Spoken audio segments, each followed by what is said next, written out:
Assalamualaikum warahmatullahi wabarakatuh. Hai adik-adik, apa kabar semuanya?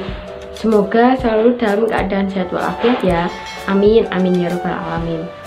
Sebelumnya perkenalkan, nama saya Faisyah Nurofiko dari jurusan Tadris Kimia Universitas Sain Ali Rahmatullah. Pada video pembelajaran kali ini kita akan membahas tentang materi laju reaksi. Sebelum pembelajaran dimulai, marilah kita membaca doa terlebih dahulu menurut keyakinan masing-masing. Berdoa dimulai. Berdoa selesai. Nah, supaya adik-adik lebih memahami video pembelajaran saya kali ini, tolong disimak ya adik-adik. Selamat menonton. Baiklah adik-adik, sebelum kita melanjutkan ke pembahasan materi, di sini saya akan menyebutkan tujuan pembelajaran kita.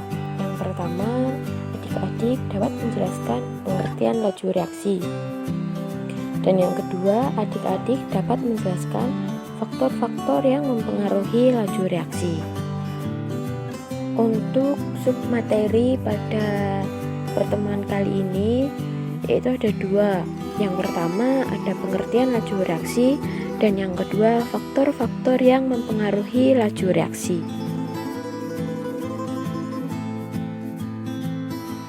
Baiklah, sekarang kita memasuki materi yang pertama, yaitu pengertian laju reaksi.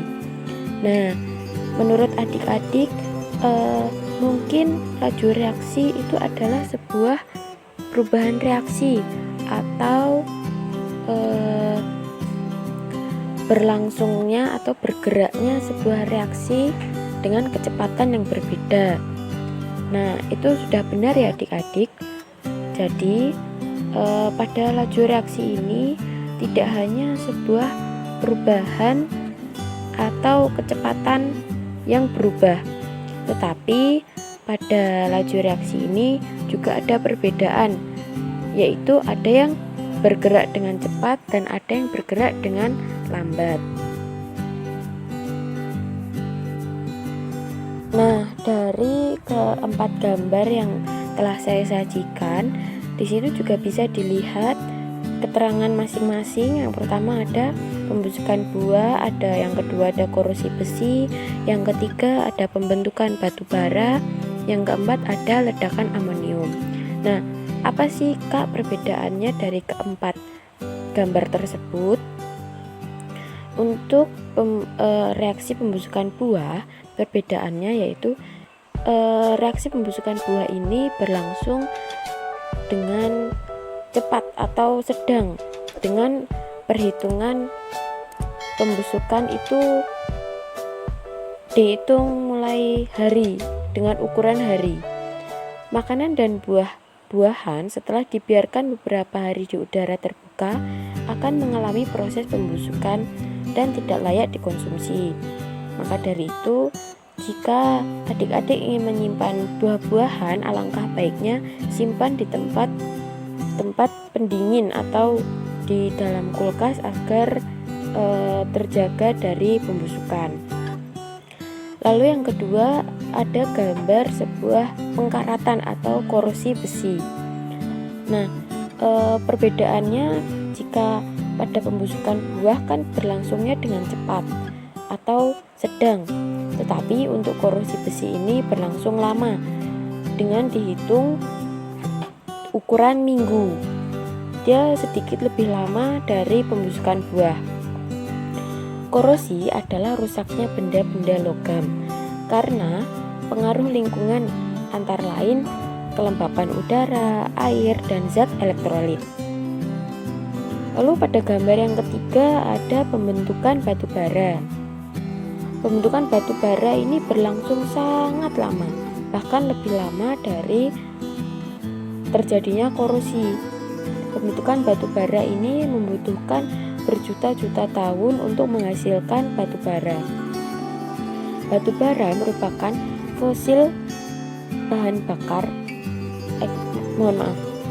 fosil yang menjadi sumber energi pembangkit listrik dan berfungsi sebagai bahan bakar pokok untuk produksi baja dan semen. Gitu ya adik-adik. Jadi dari ketiga gambar itu sudah dijelaskan perbedaannya. Untuk pembusukan buah ini berlangsung sedang atau cepat dengan hitungan hari. Untuk korosi besi berlangsung lama dengan hitungan minggu. Dan untuk pembentukan batu bara itu sangat lambat atau berlangsung sangat lama dengan hitungan berjuta-juta tahun.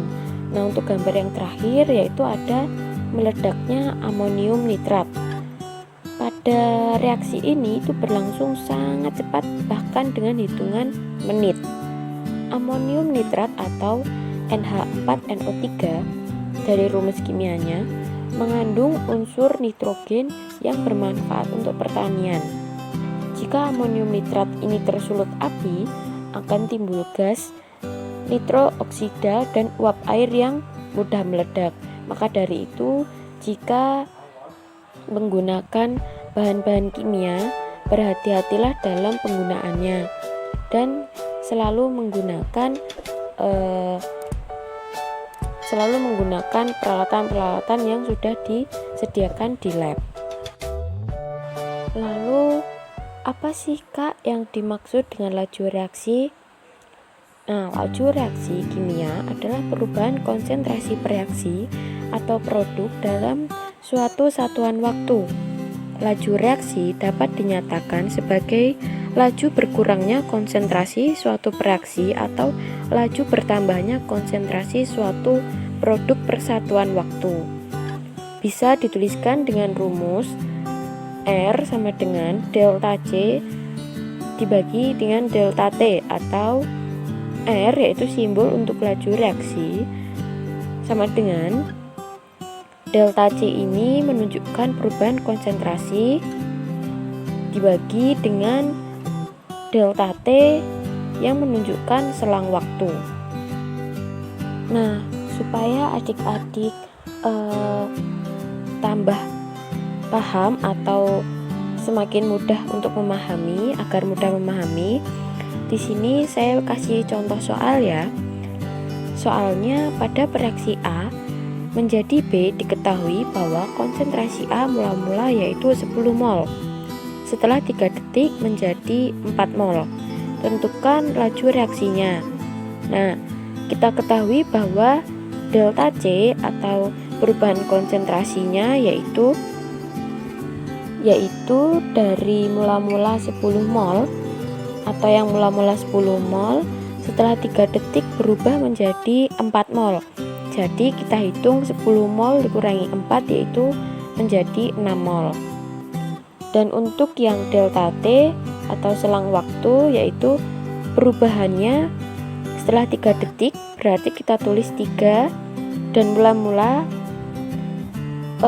kita kurangi dengan selang waktu mula-mula. Jadi 3 dikurangi 0 second sama dengan 3 second. Nah, kita masukkan ke dalam rumus ya adik-adik. R laju reaksi sama dengan delta C dibagi delta T dengan kita masukkan yaitu 6 dibagi 3. Maka dari itu kita dapatkan R sama dengan 2 mol per second, atau bisa dituliskan dengan laju reaksinya yaitu 2 mol per second.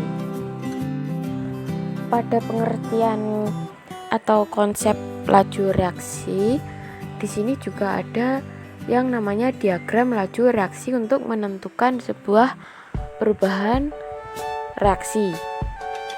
Pada awal reaksi konsentrasi A itu berada pada maksimal.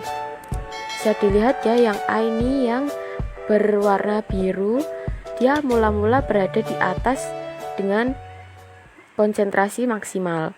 Sedangkan pada konsentrasi B, dia berada pada titik di bawah, yaitu 0 atau zat belum terbentuk. Laju reaksi pada tahap awal berlangsung cepat karena konsentrasi A makin kecil, yaitu dari yang dia maksimal menjadi semakin kecil, dengan perubahan yaitu yang sangat cepat. Dan sebaliknya pada konsentrasi B yang mula-mula kecil makin lama makin besar. Dia pada konsentrasi B ini dia mula-mula kan berada di bawah. Yang konsentrasi B ini yang berwarna merah, dia mula-mula kan berada di bawah dengan zat yang belum terbentuk, lalu dia bergerak ke atas yaitu yang makin lama makin besar dengan menunjukkan konsentrasi B bahwa semakin lama makin besar.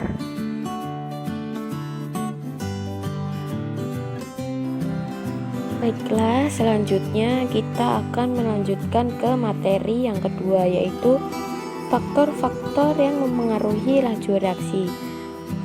Di sini sudah saya tuliskan yaitu apa saja sih faktor yang mempengaruhi laju reaksi. Yang pertama ada konsentrasi, dan yang kedua ada luas permukaan bidang sentuh, lalu yang ketiga ada suhu, dan yang keempat ada katalis. Baiklah, selanjutnya saya akan menjelaskan tentang pengaruh konsentrasi terhadap laju reaksi. Pasti adik-adik bertanya, apa sih Kak pengaruh konsentrasi pada laju reaksi itu? Nah, pengaruh konsentrasi dalam suatu reaksi kimia tentunya kita akan berurusan dengan larutan. Ketika membuat larutan, kita tidak memakai zat yang diinginkan secara langsung, tetapi biasanya dilarutkan ke dalam suatu pelarut terlebih dahulu. Oleh karena itu, kita memerlukan besaran khusus yang disebut dengan konsentrasi. Suatu reaksi akan berlangsung lebih cepat jika konsentrasi per reaksi diperbesar. Peningkatan konsentrasi artinya jumlah partikel akan bertambah pada volume tersebut dan menyebabkan tumbukan antar partikel lebih sering terjadi. Banyaknya tumbukan memungkinkan tumbukan yang berhasil akan bertambah sehingga laju reaksi meningkat. Konsentrasi ini dapat dinyatakan dengan berbagai macam satuan seperti mol, molaritas, normalitas, dan lain-lain. Tetapi untuk saat ini kita akan fokus pada molaritas saja. Selanjutnya, saya akan menjelaskan tentang pengaruh luas permukaan bidang sentuh terhadap laju reaksi. Penambahan luas permukaan bidang sentuh akan mempercepat laju reaksi. Semakin kecil ukuran zat, maka semakin besar pula luas permukaan bidang sentuh. Tumbukan partikel makin banyak sehingga laju reaksi makin cepat. Contohnya seperti apa sih Kak? Nah, kalian pernah memakan daging sapi? Pastinya pernah dong. Pada waktu kalian memasaknya, misalkan untuk dijadikan gulai, kalian tentunya tidak akan memasak gelondongan daging sapi begitu saja. Tetapi teman-teman pasti akan memotong-motongnya terlebih dahulu. Atau ketika ingin membuat tape, nah, pada peragian, pasti ragi yang digunakan akan dihancurkan terlebih dahulu. Nah, peristiwa-peristiwa itu menggambarkan perbedaan ukuran partikel dari zat yang bereaksi. Tujuan memotong-motong daging maupun menghancurkan ragi adalah untuk memperkecil ukuran partikel. Semakin kecil ukuran partikelnya, maka reaksi akan berjalan semakin cepat. Ada pula contoh lainnya, yaitu seperti bubuk kalsium karbonat bereaksi lebih cepat dengan larutan asam hidroklorida dibandingkan dengan massa yang sama dalam bentuk kualam atau batu gamping. Jadi, jika kita ingin mempercepat sebuah laju reaksi, untuk mempercepatnya kita harus memperkecil memperkecil partikelnya untuk memperluas bidang sentuh. Bidang sentuh itu seperti jika daging sapi yang besar itu kita harus potong-potong dahulu. Lalu untuk ragi itu kita harus menghaluskannya terlebih dahulu. Seperti itu ya adik-adik. Nah, selanjutnya ada pengaruh suhu terhadap laju reaksi. Perubahan suhu dapat mempercepat atau memperlambat reaksi. Suhu suatu sistem adalah ukuran rata-rata energi kinetik dari partikel-partikel pada sistem tersebut. Jika suhu naik, maka energi kinetik partikel-partikel akan bertambah, sehingga kemungkinan terjadi tumbukan yang berhasil akan bertambah dan laju reaksi menjadi meningkat. Contohnya seperti apa? Contohnya seperti, apakah adik-adik pernah menyeduh kopi? Lalu adik-adik menyeduhnya dengan apa? Ya, pasti adik-adik menjawab dengan air. Ya, betul sekali.